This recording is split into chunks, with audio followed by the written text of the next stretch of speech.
So our speaker tonight is Brian Sweeney. Brian is a legendary figure in the photographic world, known for his professionalism, enthusiasm, and boundless energy, going from one location to the next, fashion shoots, adverts, documentary work, magazine work. His creativity never stops. So Brian's been described as the equivalent of Hunter S. Thompson with a camera, but only far more talented. And while his looks have been described as a grizzled Santa's helper or more handsome Billy Bob Thornton, we'll let you take your pick on that. And I'll hand you over to Brian, who will go through his images. He's had quite a coloured existence so far, Brian. Is that probably safe to say? Possibly, yes. I don't know about that description of me, but I'll take some. It was the one that Stephen, our secretary, sent us. So I'll go for the more handsome Billy Bob Thornton rather than Santa's helper. So, but if I hand over to Brian now, and just take away, Brian. Thanks very much. Okay. Hello. Can you hear me? Is everything okay? Yeah, you're fine. Hi. Well, thanks for your interest. Basically, I've been a photographer since I left school. Didn't particularly want to be a photographer. I studied print and design when I left school in 5th year, I think. But photography was always part of the design process, and one thing led to another. I was, out and about in Glasgow, when I was younger, the kind of tail end of the 80s, on the rave scene, photographing people in the sub club, DJs, clothes, just, it was purely for college work. And then kind of one day, I got a phone call from magazines in London asking, who'd photographs of, the DJs Slam, Havana, all these people who were doing kind of seminal stuff in Glasgow, and my name came up all the time. So I kind of went from having a box of photographs in my flat to being published in magazines like Face, ID. In fact, I think the first magazine I ever got published was an ID magazine. And it kind of spiraled from there.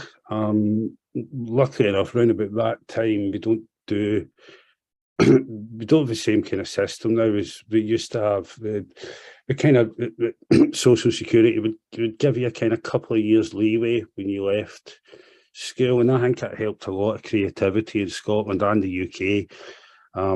We kind of kept off your back for a year or so, and that let people, become designers, become bands. I know quite a lot of people that, went through that system. And then, after a year or so, they kind of pull you up and say, right, okay, you've had your time, are you ready? But what is it you do?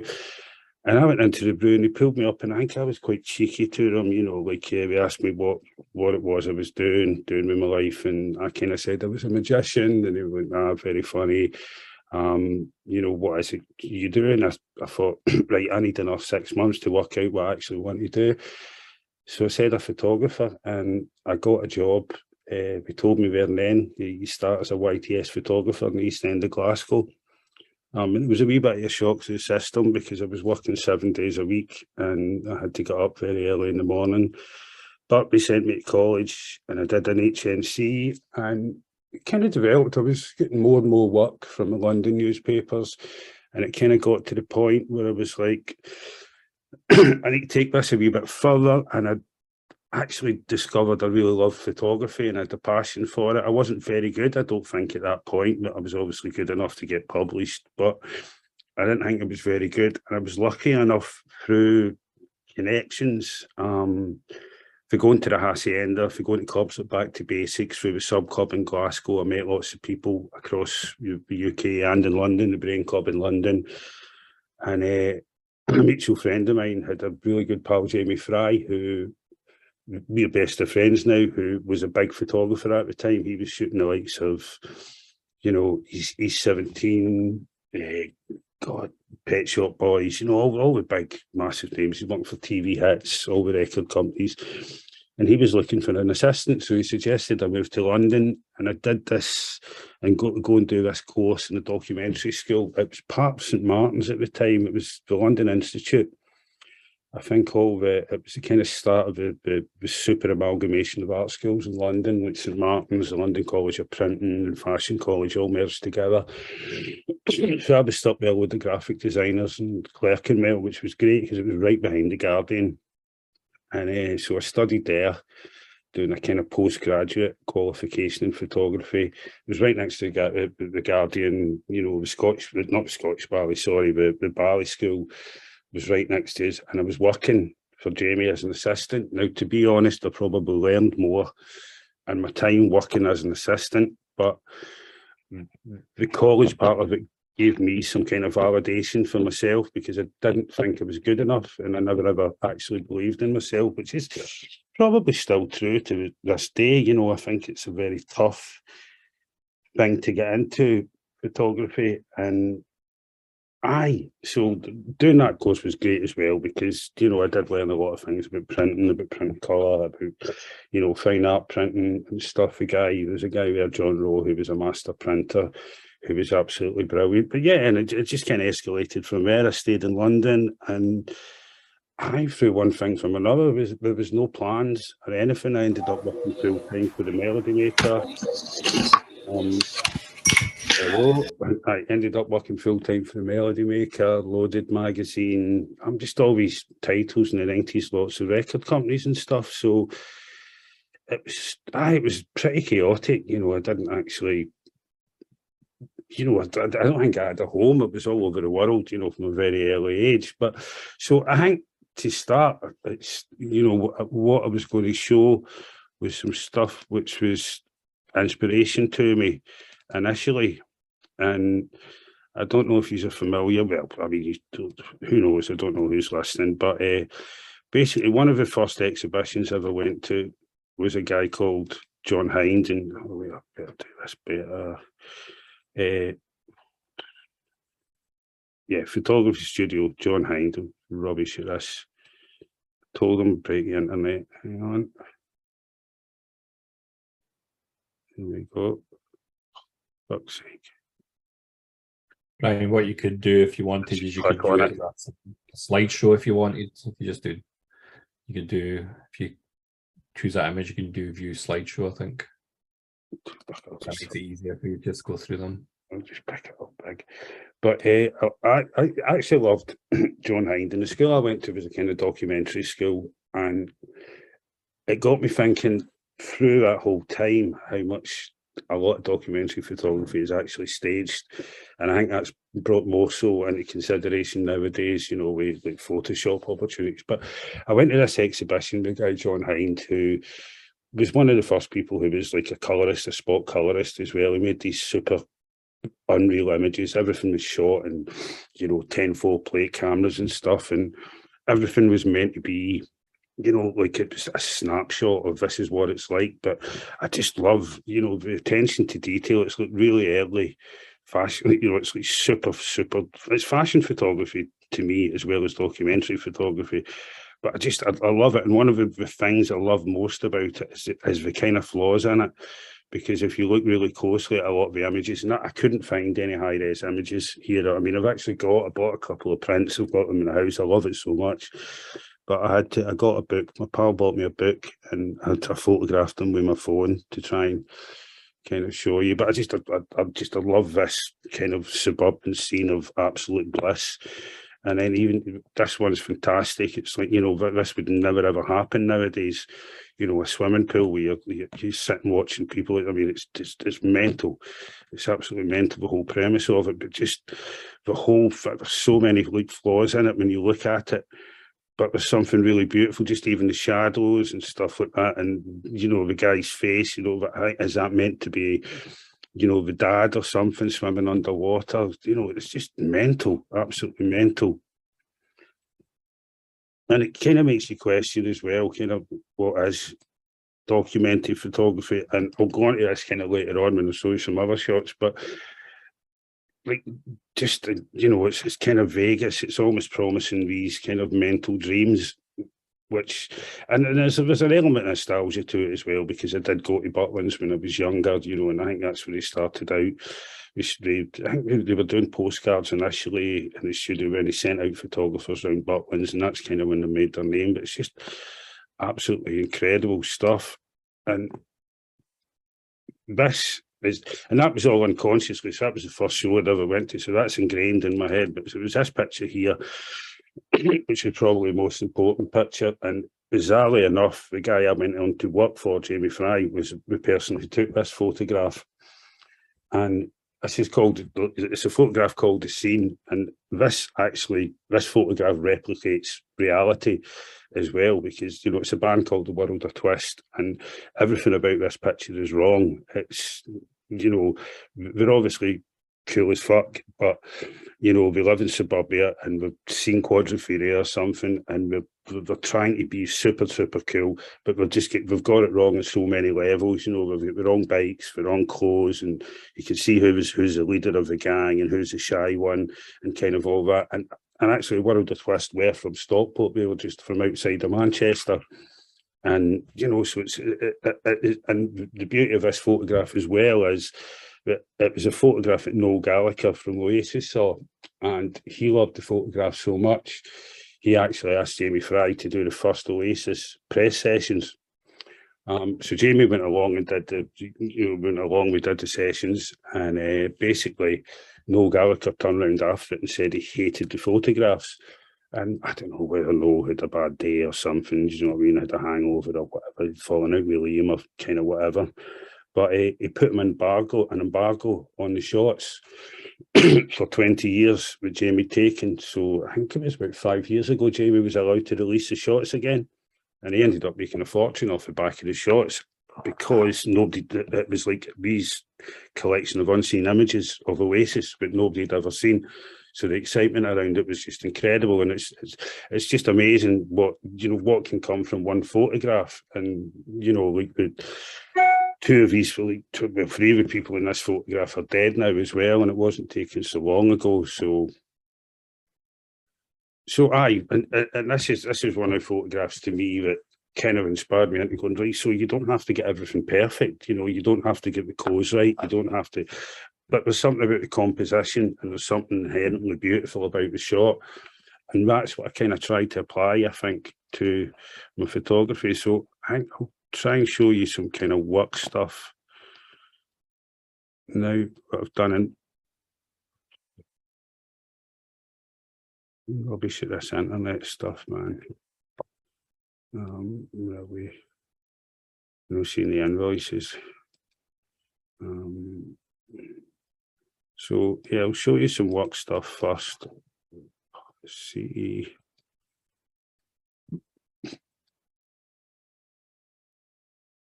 There we go.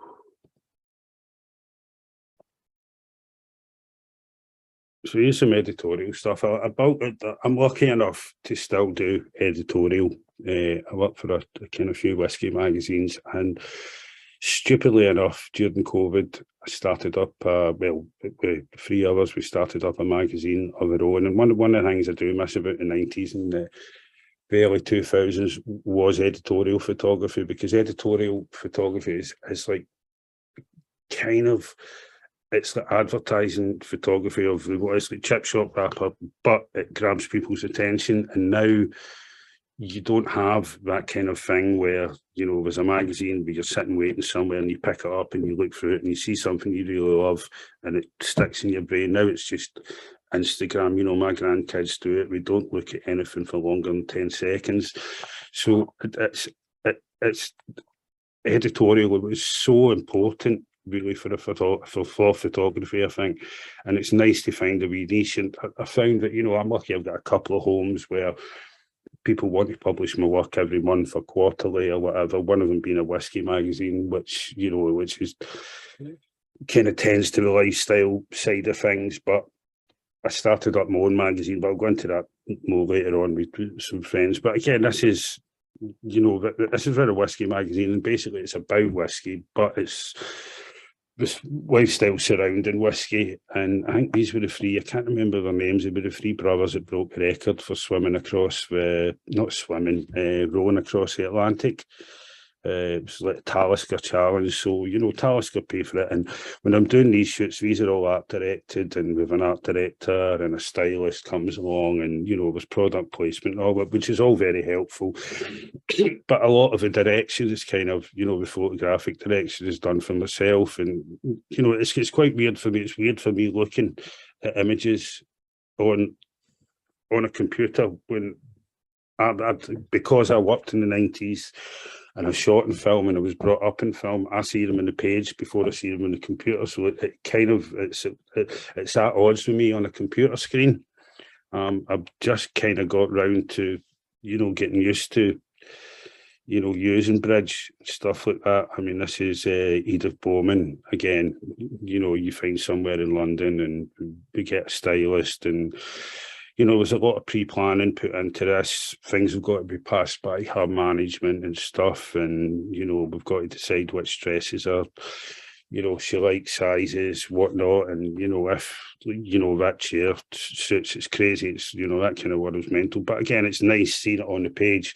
I think this one here was the front cover of the magazine, so you've got space, you've got a masthead at the top, kind of up here, and info down there. So I suppose it's like shooting with that in mind, bearing in mind when you're shooting editorial, you're shooting differently if you're shooting a documentary project or kind of whatever. Well, I do anyway, and the thing, I get into trouble the other day for, I did a fashion campaign with somebody, and I kind of tend to shoot everything kind of wide, and they were just like, oh no, you can crop in. And I'm like, well, I know you can crop in, but I'm used to shooting, for a double page spread at least. And then, it being sized down or cropped in or having type over the top or not. And this was another one. I think this one was the front cover here, this one. So again, you're leaving room for the masthead, leaving a bit of space for, stuff down there.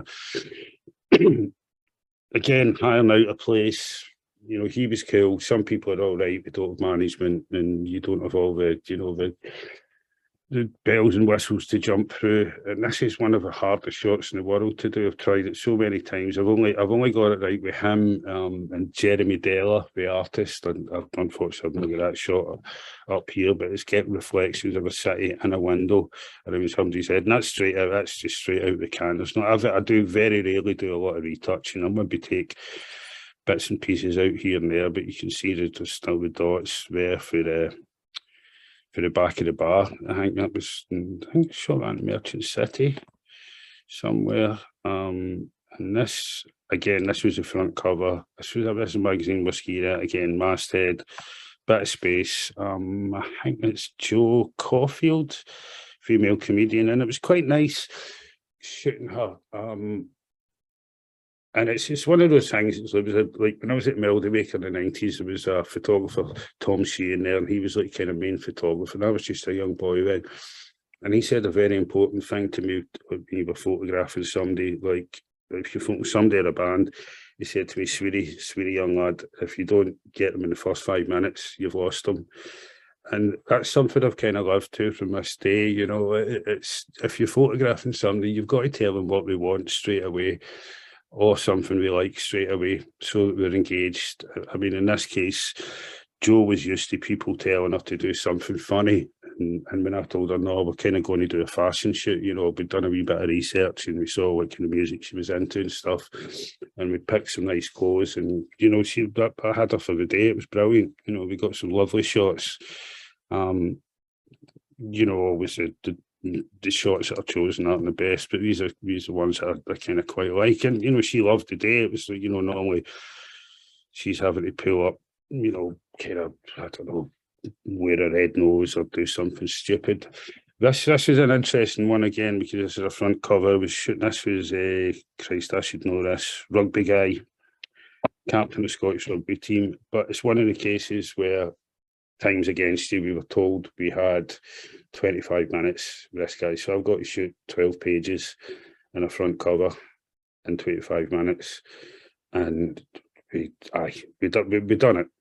We got it done, and he was kind of cool. But again, he's somebody who's really kind of macho, and he's like, don't make me look stupid. The rest of the team will slag me off. So you've kind of got to make him look cool and convince him before you do it. But he's not going to, you know, be bait for his teammates to kind of slag. And I think this was a cover. Again, we cropped in, you know, here or whatever. And again, you know, going back to that, when you've got that kind of time, you know, you've got to think about your equipment as well. You know, like a lot of times I'd shoot medium format. But if you've got 25 minutes, you put the medium format camera away and you're shooting on the hip. You know, you're flying around, getting as many shots as you possibly can.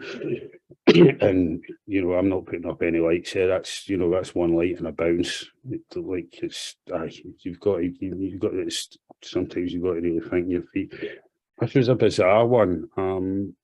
It was a job I did for a whiskey company, but it was for a Bollywood star. So it was a Bollywood, God, how to describe this? So I think you're not allowed to advertise whiskey on TV in India, but if you do a documentary about it, you can. So we did this 5-part documentary about Kunal Kapoor's, who's this massive Bollywood star, journey across Scotland, doing stuff that Scottish people do. Like, for example, you know, archery with the Duke of Argyll, like we all do. And these are just some of the silly shots. I ended up like, these are for the Indian market, you know. So the documentary was actually really, really good. It was a totally mental experience. With, you know, 7 Indians running about with cameras and a sound guy with a boom arm, just in every single shot. It was absolutely nuts, man. But what we did was incredible. But I ended up being this guy's personal photographer, and he never credited me in his Instagram, and he was getting like 2 million likes and stuff. Again, just some more I can all do it. And this is one of the things, one of the jobs we get, and you're just like, yes, I'm photographing a hobbit. Well, he's not a hobbit. He was a guy who played a dwarf in the Hobbit. He was a kind of one of the lead dwarfs. So he was a lovely guy with a bit of time. But again, we had to shoot this. The art director had this idea that it was an art edition of the Whiskey magazine, and it's a really beautifully, you know, well-produced, kind of glossy magazine.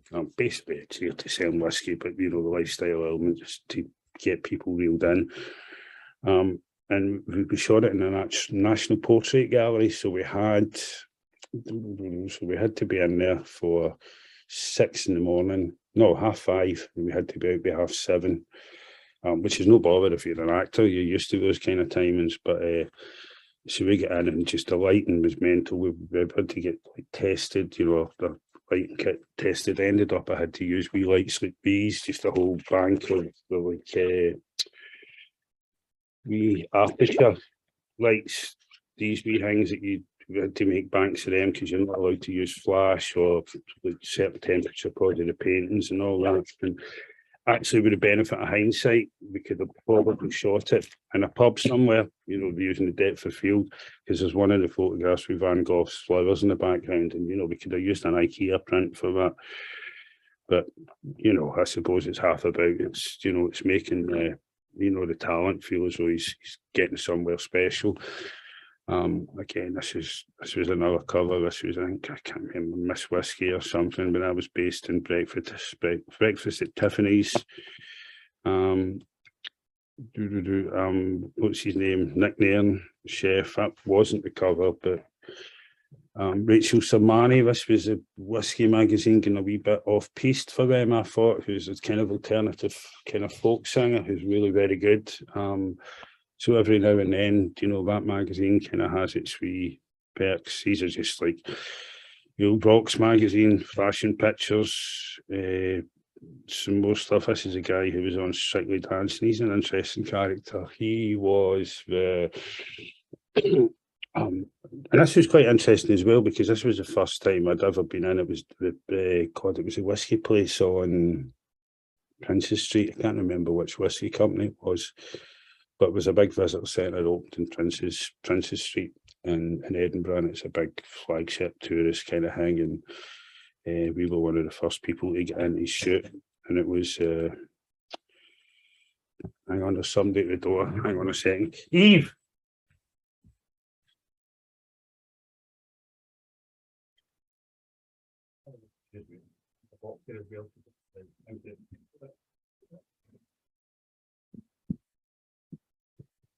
Sorry about that. Somebody dropping off some presents from my granddaughter. Yes, it was quite interesting. That was the first time we'd ever get into that space and seen it. But again, I had no idea how to light it. And again, we'd an hour to shoot it before, and you know, I didn't get any specs of the building. You know, I had no idea what was inside. But you kind of learn to make things work on one light, and what you've got available, light and bouncing. Again, just Katie Tunstall, that was for the magazine as well.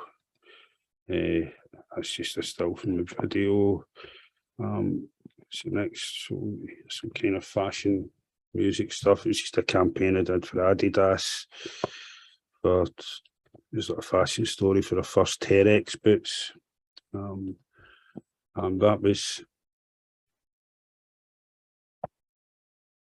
with a company called Hannon as well, who were like the agency. It was quite unusual, this one, because normally Adidas is using an advertising agency, but the way the world's, it's kind of changed an awful lot, in a lot of like fashion stores or kind of media outlets have developed his agency, and we've done it a wee bit with our magazine Pananaro, which we've gone to a wee bit before, but they actually work as an agency as well, so they provide content for Adidas. And so this is like kind of, it's not full on Adidas Terex marketing, it's a kind of street level marketing campaign. It was quite interesting, you know, we got to go away in a helicopter and stuff like that. Again, this is front cover art. I do a lot of front covers for a record label, Glass Snipes from Glasgow. Well, loads of record labels, probably record labels all over the world. But what interests me about this record label is it's a non-for-profit record label. And what we do is we will take like a mastered record, or if somebody's got a record ready to go to vinyl, we will take those tapes or audio files or whatever, we'll put them onto a record, maybe print 2,000 vinyls of them, distribute them, and after we've covered the cost, the artist gets all the proceeds. And you know, that to me is a brilliant, you know, it's an amazing platform, especially for young artists who are kind of starting out, and you know, just seeing the excitement and, you know, just having a tangible, and just returning to that vinyl format for me is beautiful, because I shot a lot of record sleeves, and there's nothing more amazing than seeing your photograph on a record sleeve. You know, it's not the same seeing it on a digital file. And you know, Annie herself, she makes really simple, simplistic. I mean, very much like a photograph, and she wanted, you know, she had this really strong idea for a shot. And it was just really easy to arrive at, you know, when somebody's that confident about what we kind of want from a photographer. That's nice and easy, because a lot of the time I've got to spend a lot of time speaking with them and working out how we can make something happen, because people don't have any idea. You know, they make music. You know, that's not to say a lot of people don't have, because a lot of, you know, bigger bands do have kind of great ideas, but you know, I love the ethos of this label, and I love that shot because it was one of the first record sleeves I did for them. What else have we got? DJ is based in really early stuff. There's a guy, Big Miz from Glasgow. I mean, I'm not showing you a lot of the more famous people, because I kind of like the idea of just shoot normal people as well. You know, to me, I've never been faced with celebrity or that. I've never really been faced by celebrity or that. You know, to me, everybody's, you know, got a talent within their own right. And I think this guy's doing really well. You know, he DJs all over the world just now. But that's just for a press shot, you know, that's to market the band. Again, just showing the variety of stuff that I do. During COVID, there's a guy, Fraser Taylor, approached us and asked us to shoot his new fashion range. And Fraser was part of a group of people from the Glasgow School of Art in the 1980s. I think they were called the Box, or the Closed Box. And the Regang, it was very distinctive artwork we used to do, very, bold, like almost like Aztec kind of prints and stuff. We did a lot of record sleeves, so the likes of Aztec Camera. We did, God, what was our first? Highland Hard Rain cover, Friends Again album. We did theirs, but really, really strong identity in the kind of mid-80s, very much ID territory. And he came to me and said, right, I want you to shoot it, Brian. I want you to shoot it like you used to shoot for ID magazine. So, but believe it or not, I'm using free lights there, but it's, that was his idea, was to shoot. And we actually shot a lookbook, which is, it's amazing to shoot. I haven't shot, a lookbook for ages. And we shot this in COVID as well, which, was another thing I'll go into later on, which was, it was quite a weird time for everybody, especially because there was very few commercial stuff going on, or even, I wouldn't say I'm a commercial photographer. It's, but just the whole way you had to approach a shoot then was, each individual crew was color coded, and you had to stick to your crew, and nobody could talk to one another, and we had to talk to one another, but like staying apart. So it was really difficult to create stuff during that time. But I think we managed to create something quite nice there. Again, it's weird. I'd love to be able to show you the actual tangible lookbooks. Or this is some more stuff from these shoots. Just really simple, basic. Simple photography, no shadows. And moving on again, it's like, working for, again, a sportswear company, Hannon. We did a thing where we reinterpreted Highland League football teams. And basically, it got me involved. And the whole idea was we'd reinterpret like football strips, and kind of make their own strips and sell them as limited editions, because it's a big kind of market, and football strips and stuff like that. So we went up, and the whole idea was to photograph them with the whole backbone, because all these Highland League teams are like community teams, but it's the people in the background, not the players who've been there forever. They're the kind of the whole community.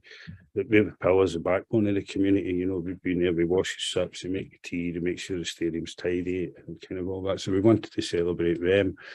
And, this was the whole idea, was to make this as like Bill here. He was like the kind of hero of Huntly FC, and it was make these guys who've been at this club for all their lives, into kind of heroes. And this is one of these weird ones where, we shot it without thinking anything. It was just to sell a few pairs of training shoes and 100 tops of versions of Huntly, Forest Mechanics. And it really touched in the Japanese. The Japanese went crazy for it, and we got in all these Japanese training shoe magazines, and then the Sunday Mail got in touch, and then the Guardian. It was just nuts, It was just me and a couple of guys, wandering about in off of Scotland on a nice sunny day, taking some pictures of kit men and football strips and trying to make them feel like heroes for the day. But brilliant. It's one of those things where you really enjoy it. And again, it's it's the same as when you're building a story. It's when you're filming, I do a lot of filming now as well. It's like you get B-roll, the kind of incidentals that go along the way. And there's traditional football turnstiles. There's not very many of these left. You have to go to the Highland League or the Lowland League or the League Two, League One, Scottish clubs, or English clubs, or anywhere really. You see these, and this goes on. It's in my private projects. I kind of do a lot of stuff based around football. So yeah, it was more of that there. It's God, I think that was Tam at the office. There's 3 whiskey distilleries around that, but they're keeping us, it's the football clubs of pride and joy. Just boring pop stuff, Mogwai, Elias, Barrientos, some Mohannan stuff, Helicopter, Twilight Sad. This is all fairly recent stuff. Just rattling through it. Well, I'll tell you a story of this one. That's actually quite interesting. It's during Copper. I was commissioned to work with a woman Mary Ellen, who's a environmental artist from New York. And basically she does a lot of things surrounding immigration and the effects of immigration and you know, environmental implications of migration and whatnot. And I think this was the end result of, you know, all the research and all the workshops and all the stuff we did was this, you know, neon green sign, which talks about as green, thinks nature even in the dark, you know, it's from a poem as well. But, and, you know, there was a lot of people kicking off about how's that environmentally friendly if you're using neons, but actually how the way it was all done was recycled energy. But again, this was like one of the shots it was almost impossible to get because of the nature of where the building is. And we were based in the old schoolhouse, which is just off the M8 motorway as it loops round. So there's literally nowhere you could shoot that shot. And we put a drone out up the night before COPA started, and we get clearance from the civil air authorities. And we had the drone up in the sky for 3.5 minutes, and police come around and confiscated, took it off us. So one of my pals who I run the magazine with has got a cherry picker company. So I kind of said to him, you're going to be free. And we were really lucky in one of the weekends. The weather was amazing. It was really clear and really calm. So we managed to get a cherry picker up above the building, and I got up there and managed to get that shot just before sunset. In fact, I think it is at sunset. So, you know, I was kind of quite pleased with that shot. I ended up in a lot of New York art papers and all that, but I'm terrified of heights as well, man. And a lot of the other stuff, I do a lot of film and TV work.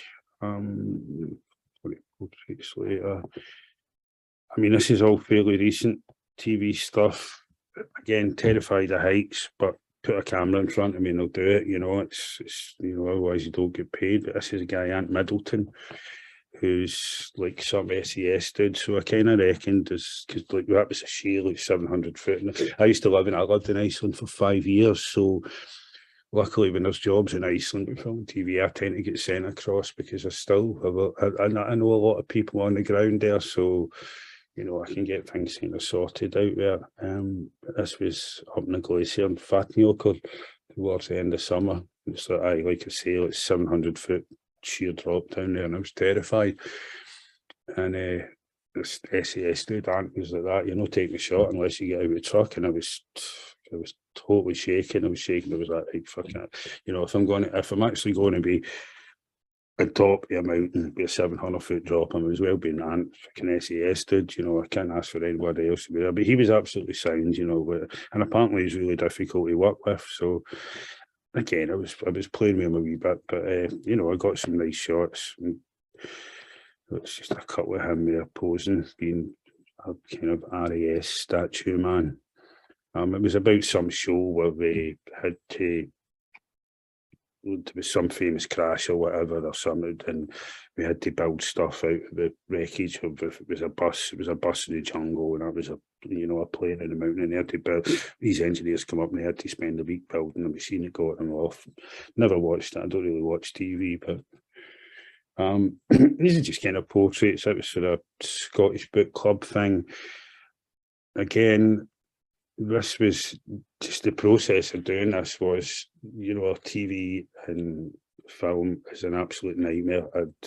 I'd rather not do it, but it's, you know, it's part of my job, and it is, you know, you get that wee adrenaline rush when you've got to do something, but you're told you've got an allocated time.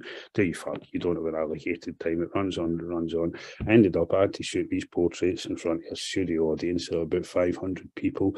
You've got about 10 minutes, and I had a whole load of portraits to do, and you get used to it. It was the same with this one in Helensville. You know, I told them, it was a Scottish Book Club with famous authors, and they put them. It was quite good because they never done them in Glasgow or Edinburgh. We were done, I think one was in Helensville and one was in Shire Art Club, which was just outside Dundee. But, you know, you're kind of standing there with 3 lights up in front of 400 people, you know, and you've got 10 minutes to go. You've got people jumping in the background, and But, you know, you get it done. It's Scottish author John Niven, what's his name? Graham Norton, Christopher Brook, my own wife, I think they called something. And this is quite interesting, this one. I really like this because this was my first ever Hollywood Boulevard, what do you call them, billboard.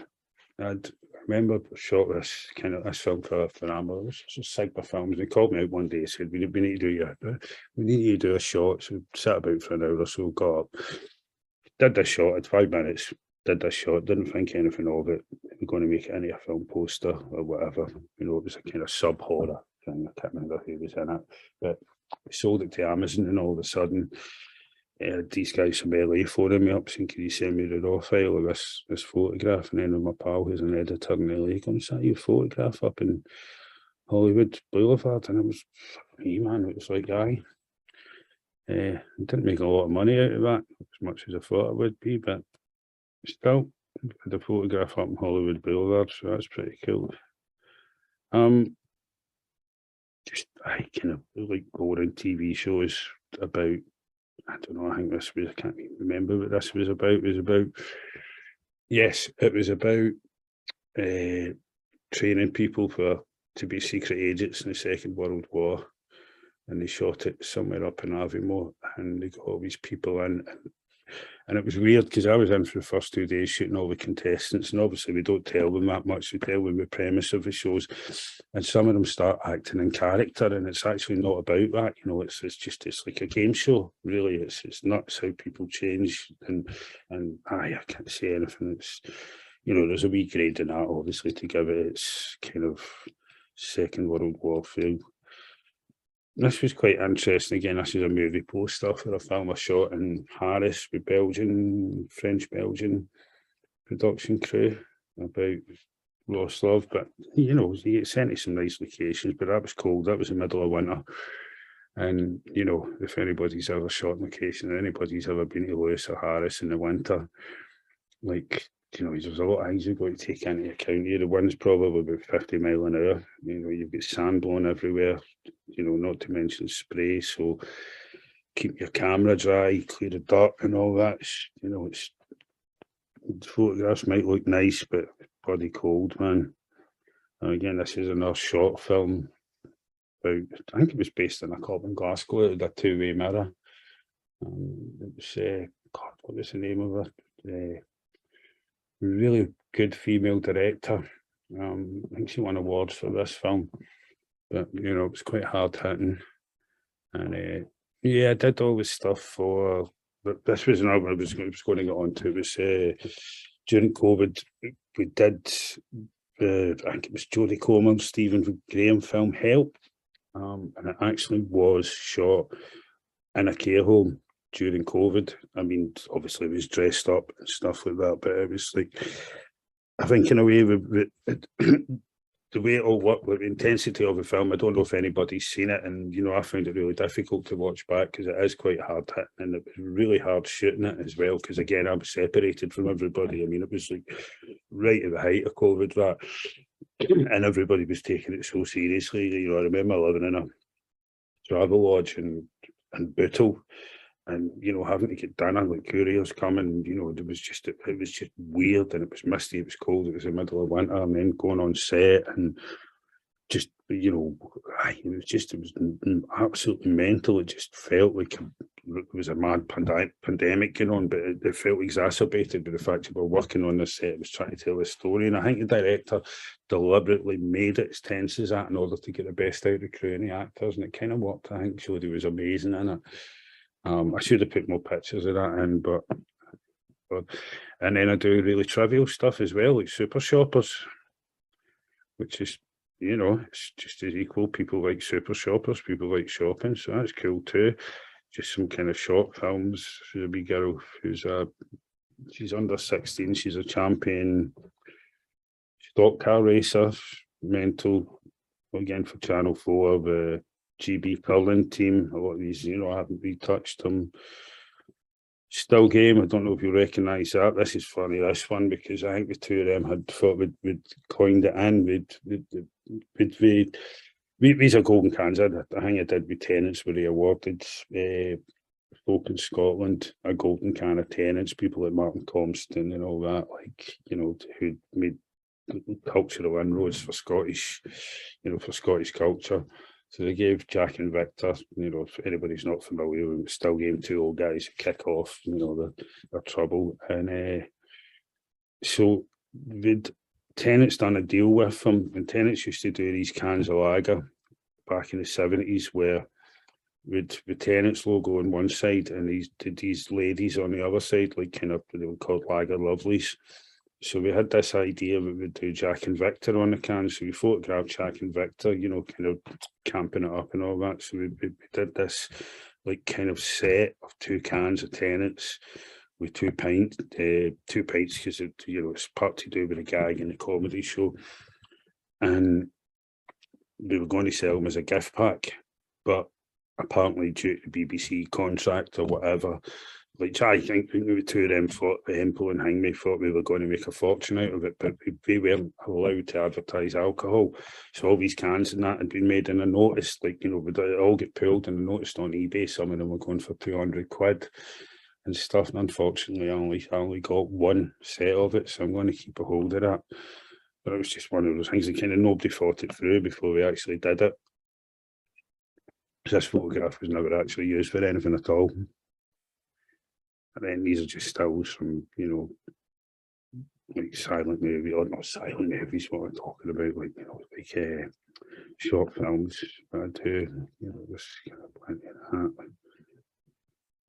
Channel 4 documentary about life on a farm. So it kind of, you know, it's kind of varied, you know, to shoot an awful lot of bands. I mean, I'm not sure to do a lot of bands tonight. I was kind of across the board.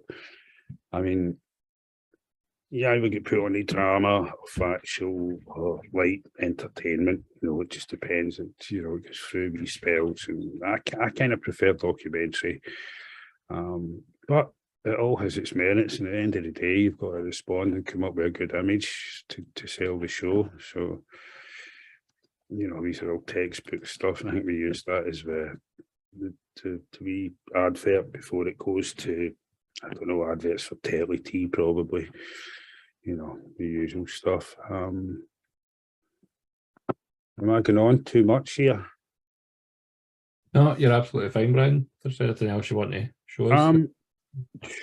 I mean, just rattle through some stuff. I haven't even got to show you any personal stuff.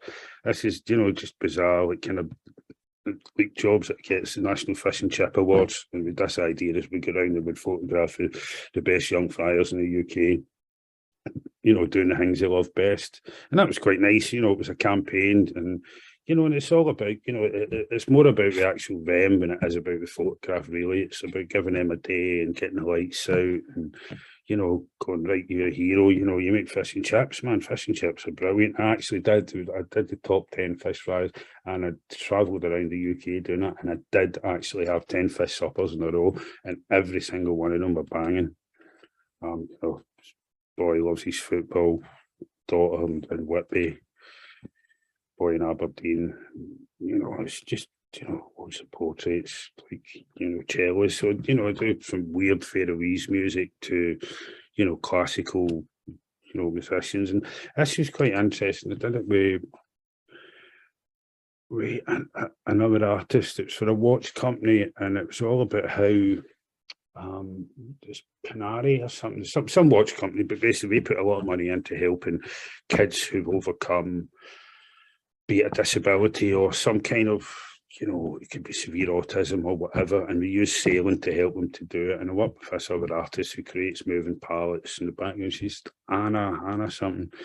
So it was quite weird to be shooting stuff with a drone as well as a portrait, and she'd get me to shoot all these. So I'd be shooting loads of details, loads of bits and pieces, and then she'd put together these wee things which were then used on digital advertising displays, you know, for the watches. And, you know, it's new ways of doing stuff, you know, and that kind of interests me. Like, you know, I always thought that when websites came along, you know, I mean, I do a lot of film as well. I always thought that, you know, why are we just using photography when you can use moving image and stuff as well, you know, like, And it's just quite, it was just like, wow, it's, you know, it's dead simple. It's not, you know, I mean, I don't know, it's just different. And I quite like the idea of that, where it wasn't actually going just to nail an absolute, you know, a portrait.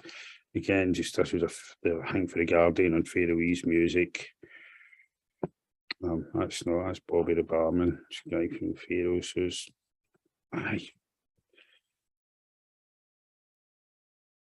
this was a thing I did for sex workers as well. You know, this was a campaign for sex workers. So, you know, it's like a guy at night, he's a student during the day. It's like everybody has lives, you know, this kind of thing. Like, you know, again, this was all, you know, choreographed and, you know, and whatnot. So it's,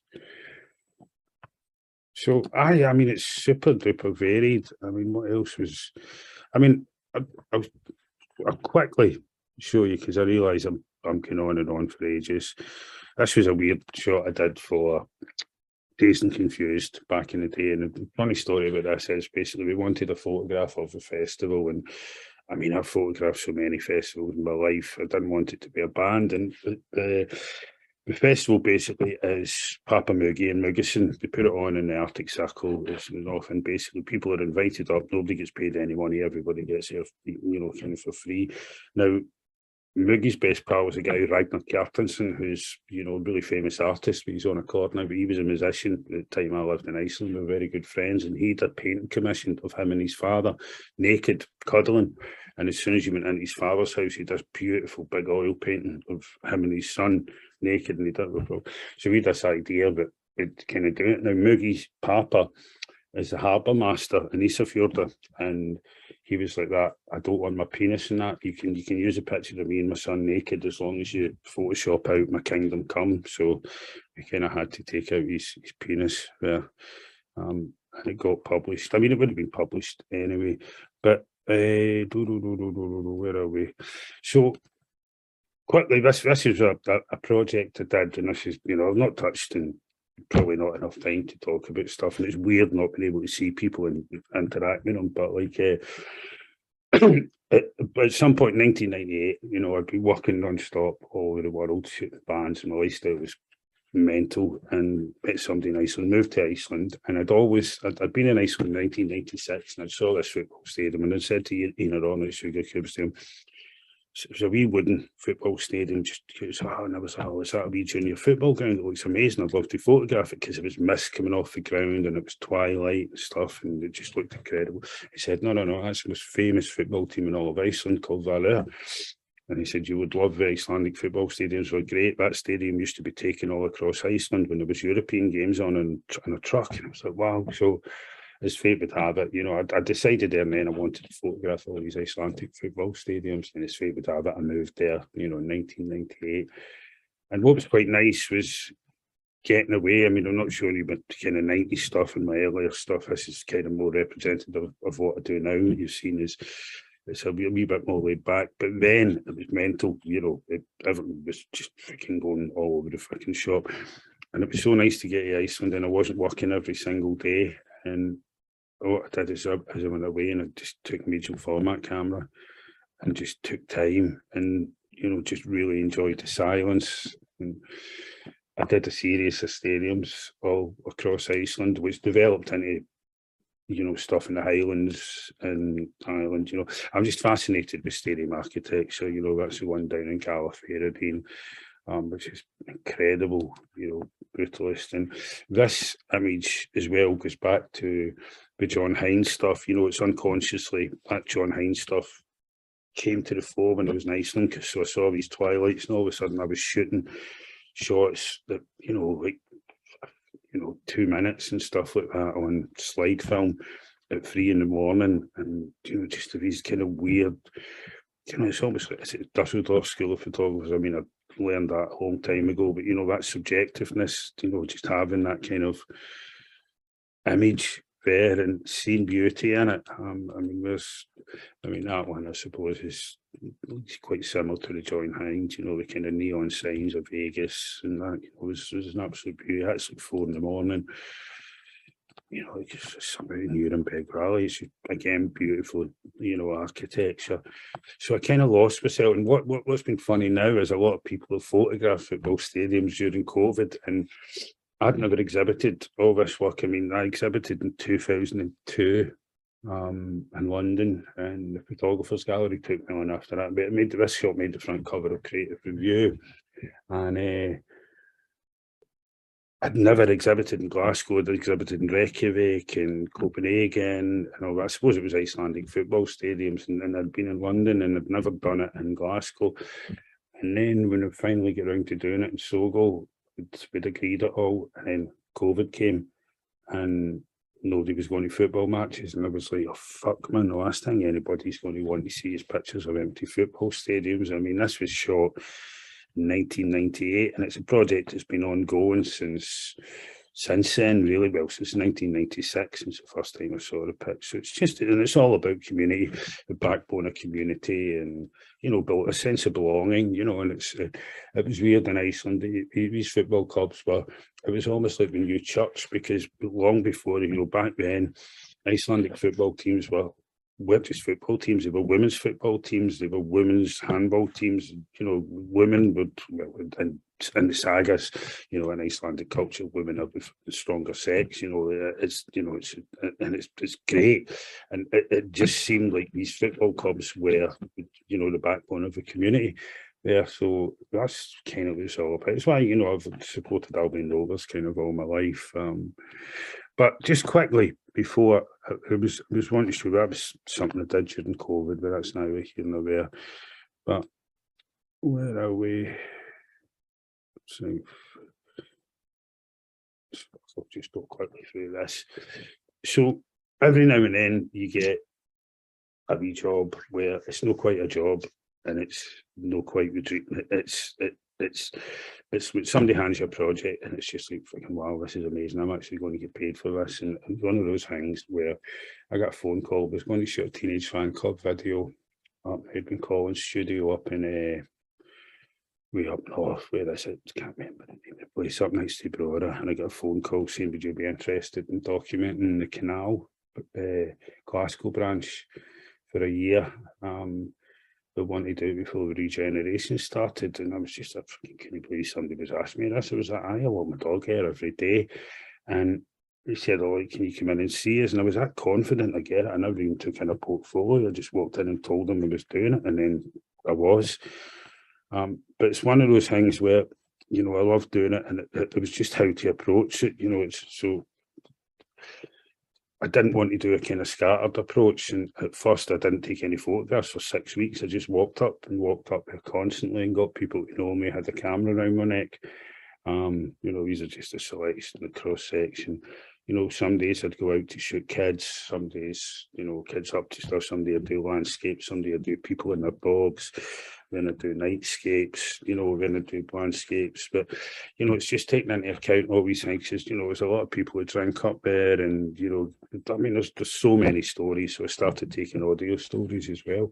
But on a technical side of things, I started off, you know, taking my camera bag up there, and, you know, I got to meet a lot of people, and I thought, right, we're all cool, and they're all cool with me now, they all know me, and blah, de, blah. But, like, you know, it's just something that was Peaky Blinders, but we all got to know us, and but some of them, you never know on a rough day after 5 o'clock, the carry out runs out, and that guy's got the camera up there, so I thought, right, I'm going to have to ditch this. So I ended up, you know, kind of compromised, got a wee kind of point and shoot with a wee zoom lens, which, you know, about 18 megapixels, and kind of took that up with it. And, you know, it was brilliant, because I took it up with me every single day. Well, every day I was able to do it, and I was getting paid to walk my dog, which was brilliant. I mean, this guy was great. He's got a zoo up there, and we've regenerated it all up at, this is up at kind of Ruck Hill, Hammock Hill, and he's been there for years. His family have had this. It's like a wee farm in the middle. It used to be the Count, it was called, because everybody flung their junk in. Now it's a nature reserve. But we've kept all that. So he breeds ferrets, patterdales, chickens, he's got pigeons, and he had a donkey in there as well. It's absolutely nuts, man. So there was all different aspects of it. And basically I was getting paid to walk my dog. But these are the boys who was kind of seen all the time there. And, you know, we carry it, run it, take all that. And it was one of the guys here. It's called the Colonel, and they were all lovely and all that during the day. In fact, like the Colonel was somebody could try to commit suicide off the bridge at the stables one day, and I'd been along just an hour earlier, and they were all telling us, and basically saying, the Colonel jumped in, so he was the first one in. He was probably about 5 cans deep or something. He was the first one in, dragged the poor girl out. I just, like that. I mean, why is he called the Colonel? Why is he called the Colonel? He must be, must have some army, maybe he's like PTSD or whatever, he's worked in the army. Turns out he used to work in Kentucky Fried Chicken 30 years ago. He was the only one in him that ever had a job, man. It's mental. So, aye, characters, a lot of them. Aye, and it's Partick Thistle's ground, which overlooks, and that's quite interesting now as well, because the fans actually boycotted getting into the stadium, and they're watching it for the canal at the moment until we sack the board apparently at the moment. So aye, it was just, it was a nice documentary project to do over the course of 18 months, and they've said to me, I'm going to be back doing it. I think it'll be 4 years now. That was about 6 years I've done that. So aye, there you go. Is that enough? Any questions? That's perfect. I'll hand. Well, you were going to mention your magazine as well, the magazine you set up with your pals. Yes, Pan and Arrow magazine. I'll get it up here. Basically, it was an idea during COVID, and they'd said to me, mates had said to me, right, we want to start a magazine. I thought, like, fucking mental. But actually, the more I thought about it, it was like, if you make it niche enough, we print 3,500 copies, and we sell out within probably about 7 days. It's based on football, music, and fashion, but it's kind of for your older fan who was maybe a football casual back in the day, so it's fairly a niche market. And I was never a football casual. I mean, a couple of folk involved in it were, but I'm a photographer, so somebody offers you, a position to shoot your own editorial. That's an absolute dream. Especially for me, for that being the best part of my life. It's kind of great, and actually choosing who I photograph as well and how I do it. Now I don't have somebody tell me how we want it shot. I'm the one who decides that, which is, it's quite nice. We'll find a copy. Hang on, and I can show. If anyone's got any questions they want to ask Brian, please feel free to put them in the chat box now, or if you want to raise your hand, you can certainly. It's very nicely designed, but it's more of a product. We don't put anybody who's in the magazine on the front. It's an artist who does it every month, basically. So it's just that's the work of art, and then we sell the prints. Excuse me for 1 second.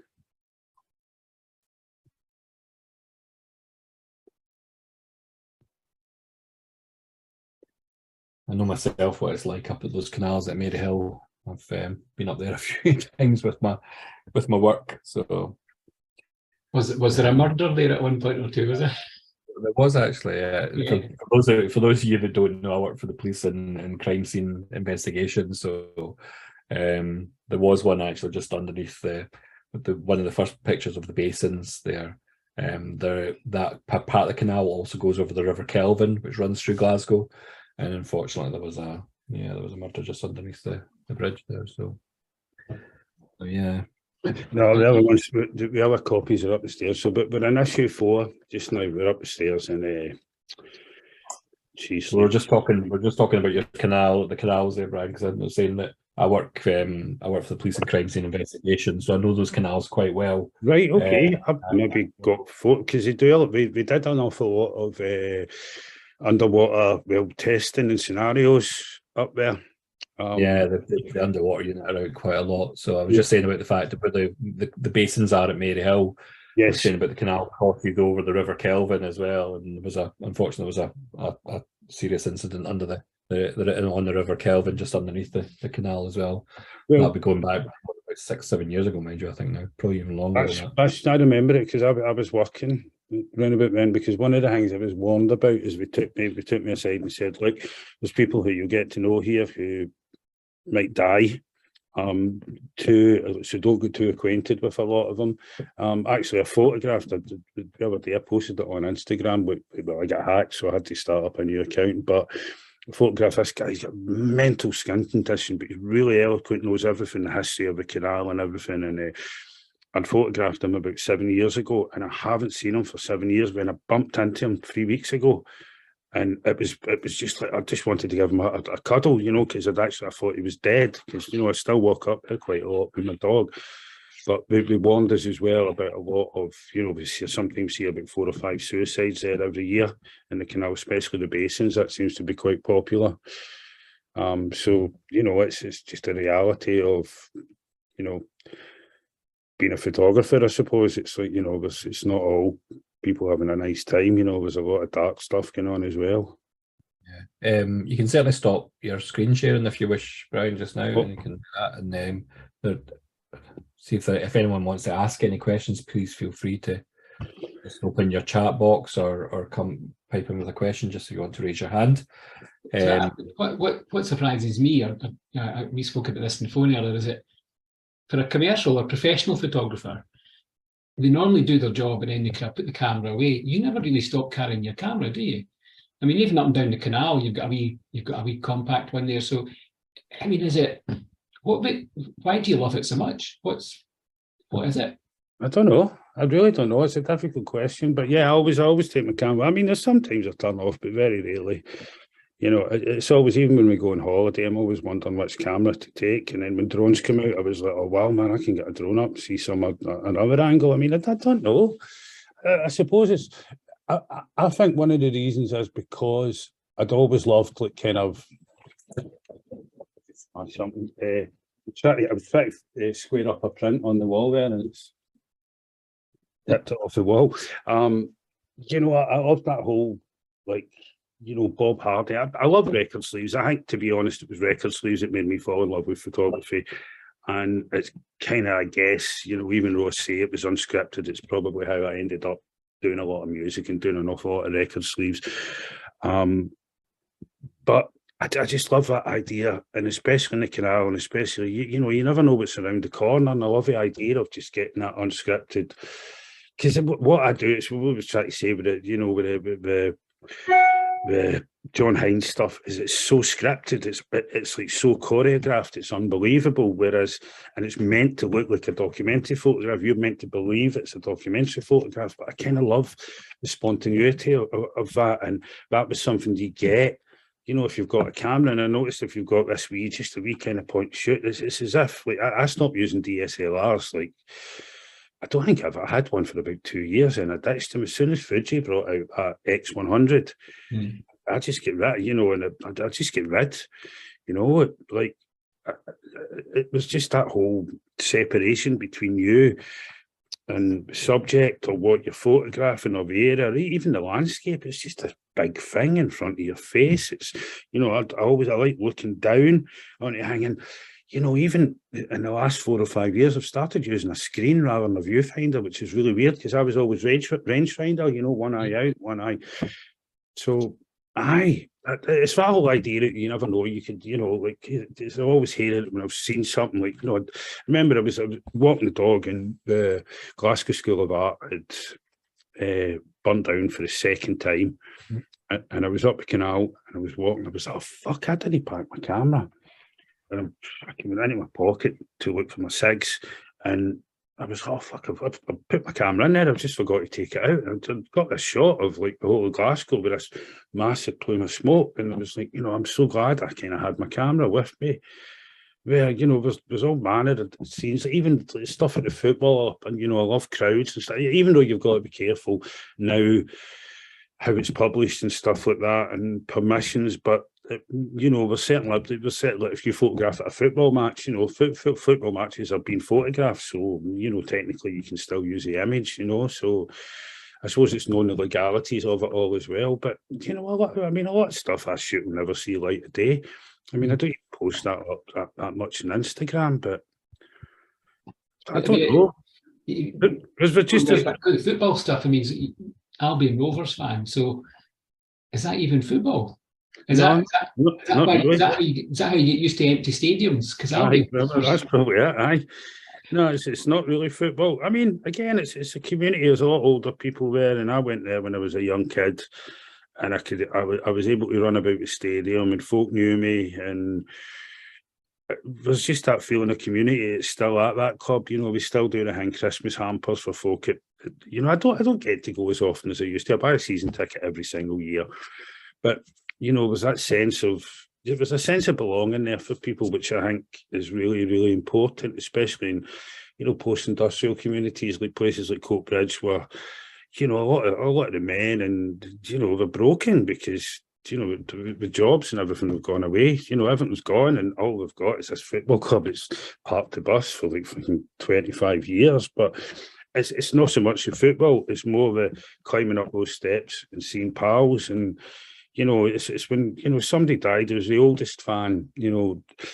Yeah, John died a couple of weeks ago, you know, and you know, there's a sense of loss for everybody there. You know, you can feel it as well. And yeah, it's just a kind of funny thing, you know. I don't know, I can't explain. I've got a season ticket at Gayfield for Arbroath, and it's kind of the same. They've built up a club. Good pies at Arbroath. Football club, but they've done it. They had a good season last year. But No, they've built up this community thing, and it's based on a 36-0 win against Bon Accord in Oatcake, and that's still the big thing. The supporters club is called the 36-0 supporters club. Brilliant. And the community aspect is great. And those canal photographs, I mean, there's shades of Mazzarelli in there. You know, the Italian guy did all black and white stuff in Glasgow. Yeah. I can't believe that still exists. They still looked like they could have been shot by him 30 years ago. Yeah, well, I mean, I think that's the thing. That's why we commissioned it, because it's like this little time capsule in Glasgow. I mean, there's still certain areas of Glasgow. I don't know if you ever saw if anybody's seen the book Glasgow with the French Magnum photographer Raymond Departon, I think. Do you know? Hang on, I'll show you. It's I know where it is. Can I saw it today? It's on the street level. This dude. So it was a French photographer who came over during the 80s and shot. And what was interesting about it is he was able to shoot an awful lot of children. And what he was saying was a lot of the children invited him to come, and nobody accused him of being a paedophile or anything. And it's bleak, you know, a lot of the shots are bleak in it. And it's interesting to me because it's how I remember Glasgow being, because I grew up in the 80s. And there's still pockets. It's mostly shot around Govan and Govan Hill and stuff. And there's lots of, like, there's still pockets of that in Glasgow. There's bits of Parkhead, you know. There's these wee fringes, which, you know, I think every city in Britain has it. There's these wee fringes beyond the commercialisation where they've built stadiums or the velodromes or the Commonwealth Games stuff. You know, there's these wee pockets, and the canal was one of them. Even behind the canal, you know, it's mental. You've still got people, like, you know, and these wee enclosures racing pigeons and breeding ferrets. Do you know what I mean? It's nuts. Absolutely nuts, but it's you know, it's a big part of, you know, the culture of Glasgow, and they've just not let it die. It's like a lot of these, you see a lot of these folk are, you know, unemployed and they're fishing and they're sitting drinking by the river and all that every day. They know everything about nature. They could sit and get David Attenborough a run for their money. They know every single bird species. They could tell you anything at all. You know, it's just the connection to nature is unbelievable. You know, it's quite a contrast from shooting Tiny Temper and Fiona Bruce and Michael Burke and the whiskey adverts and all that. Rachel Seymour. It's quite a contrast when you go from one side to the other, isn't it? Yeah, but I mean, it's all the same to me, really. I mean, that's just I suppose each person's a subject, and you've got to get with confidence in order to get what you want or what's required from it. And you know, not everybody wants the photograph taken, but they kind of do.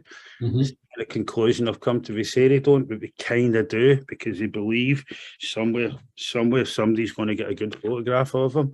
I'm the same. Somebody one day will get a good photograph of me, maybe. I'm the same lad. Well, the one with the funny hat one's quite good, isn't it? Oh God, that was a long time ago. That was in Norway, when I used to teach at the art school in Norway. Aye. There is somebody asking, Ian Gordon's asking, what was the turning point for you from looking for work to folk looking for you to work? When did it turn around from you chasing work to folk going, we want Sweeney pics? I never chased for work, ever. That's the thing.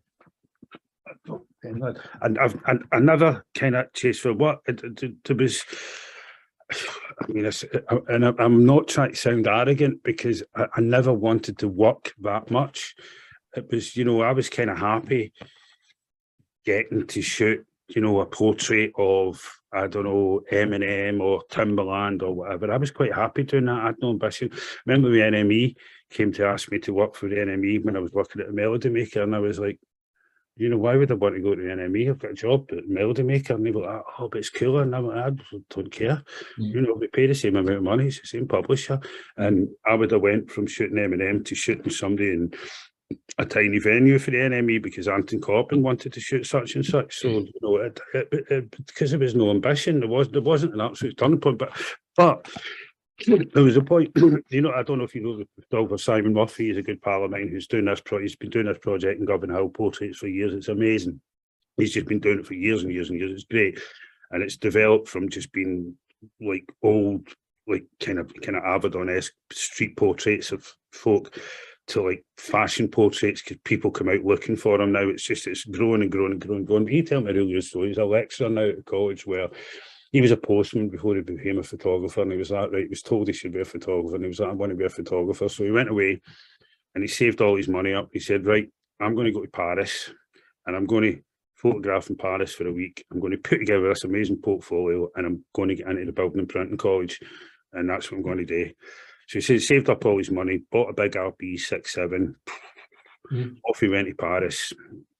Walking around Paris, went in this wee cafe, saw this woman, old woman, drinking a cup of coffee, light coming in, so French, beautiful. And he said he shot it. He looked at it, shot it, walked out the door, and he was like, fuck. And he walked further up the street, and he was like, take a look at yourself, Simon. You've just walked out at the first point of it. That's a shot you should have got. So he said he went back in. And even though he didn't ask to take a photograph, he kind of, because he was able to do it with the RB, he kind of subtly done it, said, oh, my camera's broken. But he said at that point he crossed the line, and it's about the ability to cross the line, I think. And I think with me, I crossed the line at school. I was a cheeky wee bastard from the age of about 11, so crossing that line was never a problem for us. But I suppose it was a bit for me where it kind of went from shooting folk in Glasgow who I kind of knew, to shooting people who were kind of on MTV and I didn't know. And that was that kind of stage where I was like, right, okay, do I still remain a cheeky wee bastard, and I just remained a cheeky wee bastard, and it worked, because you've kind of got to treat everybody the way you'd like to be treated yourself. I think nobody gets treated any different if it's, somebody up the canal or, my granddaughter than I would anybody else. It goes back to what Shane told me. You've got to have somebody in 5 minutes, or you've not got them. You've got to be able to cross the line, or you'll never get them. But it was never about. It's never ever been about money for me. I've never made massive amounts of money out of it. I mean, I probably could if I went different directions, but it was never about that. I think it's sustaining something where you're not absolutely stressed out your barnet constantly, and you're not, I wouldn't feel comfortable if I was chasing money, really. If you've got enough money to get by, that's fine. Meet the dog, have a walk, quite happy. Walk my dog, aye. That's, I think when I spoke to you, it's like, being away photographing Ocean Colour scene, pretty hectic. All I wanted to do was get back, see my dog, walk for a wee while, and just get out of London, man. It was, and I used to love London. I used to, I lived there for years. It was brilliant, but it's like, I think everywhere and everything has its shelf life. I think, well, in saying that, I'd like to think I've slowed down, but I'm not. I'm working all the time. But it's not quite as. I mean, the world's changed as well. I think we're discussing that the other day. It's like when you shoot a band now, they'll turn up in time. And they're not drunk. I remember a time when you'd spend half the afternoon trying to find somebody in the band so you could do the shots. You know, somebody in the days before mobile phones and pagers, and it was mental. You know, they probably spent most of the 90s drunk. So that was, they've now become much more professional, the bands, then, have they? They're told, be there, Aye, get the photograph taken. Even the photography, it's, you're kind of almost told how to photograph bands now. It's ridiculous. I mean, obviously there's a lot of people who are different, but everyone's just like, we run a lot of business. Who was it told me? It was Steve Craddock, who was playing with Weller the other night. Steve was saying, he said he was touring with, playing guitar for Amy McDonald, and he'd been on it for a while, and he said he turned up to do the first gig, and he said the rest of the band were all doing fucking squats and press-ups backstage, and he was just like, what the actual... That was him London up. Aye. Yeah. You know, instead of 5 cans and a big line, it was just mental. It's now calisthenics and yoga. Aye. Sting. Yeah. Tantric nonsense. But which is all fair enough, you know. I mean, it makes it easier for me when everybody turns up on time. You know, I'm not complaining anymore, but I don't want to sit in the pub for 5 hours these days, you know. But the interesting portrait was actually Annie Booth. You said she had a good idea of what she wanted. She wanted that simple. That's fantastic. What confidence is that? Right, that's great. She was, oh man, she's amazing. Just really simple, stripped back, really good lyrics. She's had 2 albums out. I've shot both her covers for her, but yeah, for somebody putting out a first record, she was just like, right, I just want this dress, I want the light coming this way. And she showed me a couple of pictures, and I took about 12 frames, and that was it. That was it. Yeah. So there's Roger saying, if a genie was to come out the bottle of one of your bottles of Talisker, and he said 3 photographic wishes, what are your 3 photographic wishes? 3 photographic wishes.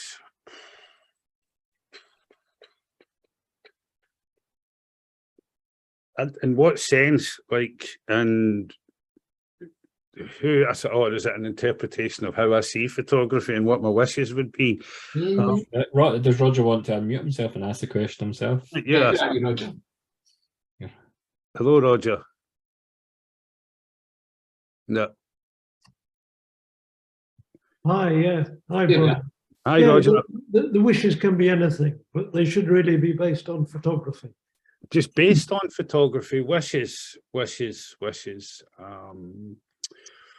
It's a question I used to ask people when I was working in HR and interviewing people. And I said, you can have 3 wishes.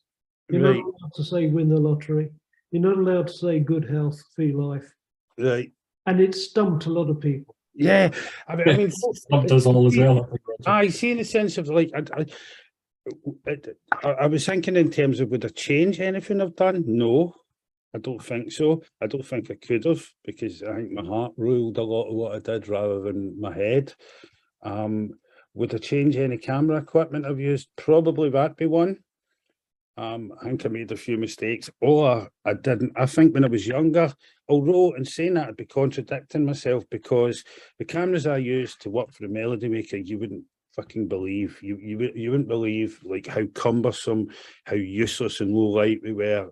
Like how even the cheapest DSLR now would be like, it would have been a dream in 1995. It wasn't until I graduated, I think in 94, my dad bought me a Nikon 90X, which was the best camera I'd ever had. I was using a Nikon FM. I think the fastest lens I had was 5.6, so I was using an awful lot of flash. So I maybe wish when I was younger I had a wee bit more money, but then you can't wish for more money because that's not a proper wish, is it? I wish I'd found a 1.8 lens. That would have, if I'd had a 1.8 lens, I would have loved that then. I mean, now you can get lenses that are like 0 or something, can't you? It's nuts. I mean, I've got Is there anyone, Brian, you wish you'd photographed? I still can photograph them, so or someone maybe who's dead then that you would have wished you'd photographed. And no, that's Kevin Cummins' jobs, man. Kevin seems to, everybody he shoots, they all die, and he makes lots of money off them, man. He's kind of cornered that market. He'd probably kill me. He's still you know, you take a photograph of anybody in a bridge and he claims it's you're copying him, you know. But Pat Pope's just got a book out, and he was Yes, a big Bowie fan, a major Bowie fan, and he was right into Bowie. So that was the one, and he took a lot of photographs of Bowie. So was there anything like that you think, yes, I suppose so. I wouldn't have mind photographing Bowie. That would have been pretty cool. Yeah. But I never had any heroes. That's the problem. It's like I always get asked, did you have any heroes? Like, did you have, like, you know, any pictures? And I didn't have any pictures of anybody in my walls. Really, I mean, Bowie definitely. Freddie Mercury would probably win because he'd be magic to photograph. I'd imagine it'd be a right good laugh.